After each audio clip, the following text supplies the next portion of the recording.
everybody, it's John Pollock here. A pleasure to be joined in studio by the man himself. You've been watching House of Hardcore Tuesday nights here on Fight Network, and now here you are at Fight Network. Tommy, is it everything that television projects down in the US? I feel like this is my new home. I've seen this every single Tuesday, watching the show. I've seen this set, and now I'm part of it. Happy to be here. Well, we're great to have you here. It's Saturday night. They are going to be at the Ted Reeve Arena. The show is happening 7:30 p.m. Eastern Time. It's headlined by Team 3D and the Young Bucks, teams that you have seen on House of Hardcore TV. And this man will be in action as well, taking on Chris Hero. We're going to chat a lot about that show coming up Saturday night. But I want to talk about the television show and how this evolved, because television is always something that's a major leap for any kind of a promotion. Tell us about the genesis of the television deal and how happy you've been with the finished product. I've been very, very happy. The deal came down where, technically I had 8 shows under my belt, and, we spliced the shows together to produce the television show. I did it with my own editing team, and it was just kind of a throwback for me for the original ECW, because I used to do that with Paul Heyman back in the day, and we used to splice together the shows from wherever we would do it.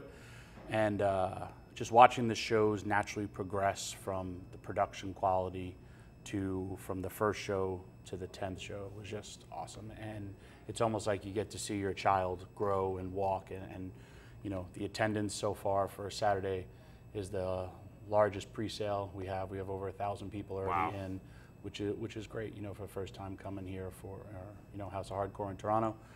And again, man, I can't thank the network alone, because in life you need somebody to believe in you, and the Fight Network believed in my product, and we were able to put it on the air, and so far everything's been great. Well, we've received a tremendous reaction to the show. People just getting to see a lot of talent that they hear about, but it's sometimes difficult to actually see. Yeah. And you've been able to bring a lot of these names, a lot of which will be involved there on Saturday night. And it kind of harkens back to the original model of professional wrestling, of getting television in the market and then bringing the show. Was the television deal part and parcel with putting an event in Toronto? Which came first, the show in Toronto or the television show?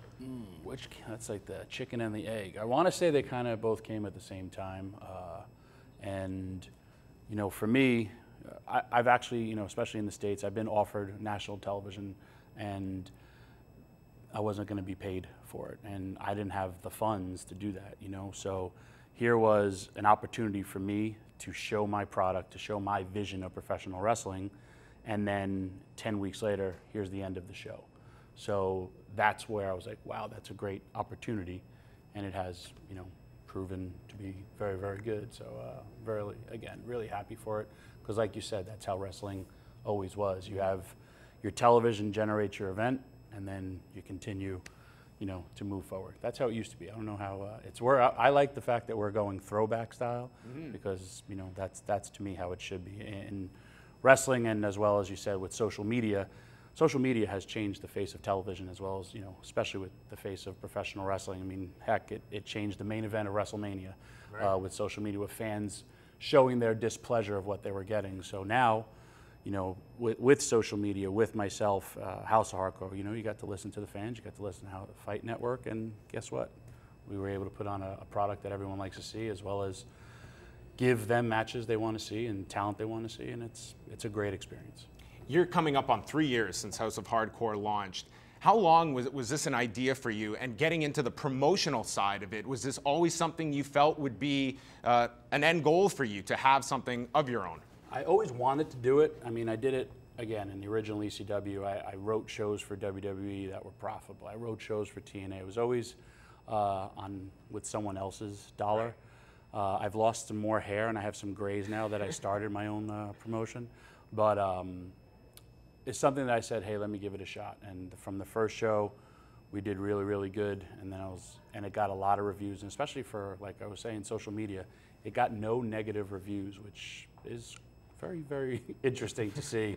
So then as the shows keep on progressing and fans and keep coming, as well as, we keep on selling out arenas, which is kind of the goal. Who thinks to make money in professional wrestling and sell out arenas and give fans what they want? What a concept in what 2015. What a novel concept. So, but yeah, we were able to do it. So To say, yeah, I've been a wrestling fan since I'm 9 years old, and I used to have a wrestling dice game called Superstar Wrestling Game. It had Dusty Rhodes leg-locking Terry Funk on the cover, and I would roll the dice. I played this game probably till I was 16 years old, too. That's how much I loved it and how much I was a wrestling geek. And so I guess my early stages of, you know, being a promoter, booker, just everything involved in wrestling was doing that. So I guess, yeah, I always wanted. And then at 22 years old, I was brought into the editing studio of ECW and learned how to, you know, edit a television show, and sat next to the crazy evil genius Paul Heyman. And, you know, from there I was helping book the shows, do all that stuff. So it's just kind of, I guess, the natural progression. You can't wrestle forever, though I wish I could, except for today. My neck's a little bit sore. And, yeah, tell us about this choke slam you took over the weekend. You've Yeah. retired taking choke slams. Correct. Also, I got an ice. I don't know if you can see Oh it. my goodness. It's a We'll have to nice get a one. close-up of that. Always remember, wrestling is fake, but please do not try fake stuff at home. That is from Sunday. That was from me putting the guy through the table. And You're in Texas Sunday, and here you are now doing media all over the city. I wrestled Friday, Saturday, Sunday, and then I was supposed to fly out Tuesday. That got all messed up, so I came here Wednesday. Now we're doing a total media blitz. Anyway, you know, when I was 28, I broke my neck. I wrestled for 4 months with a broken neck. Would leave my matches like this, and then actually wrestling Canada's own Lance Storm on pay-per-view, my back blew out. Couldn't, I herniated 3 discs in my back. Go get MRIs, all that stuff, and they're like, when did you break your neck? And I was like, what? So we're trying to trace back when I broke my neck. I had a hairline fracture. It was pretty rough. Got through it, never had a surgery. I've been wrestling 25 years.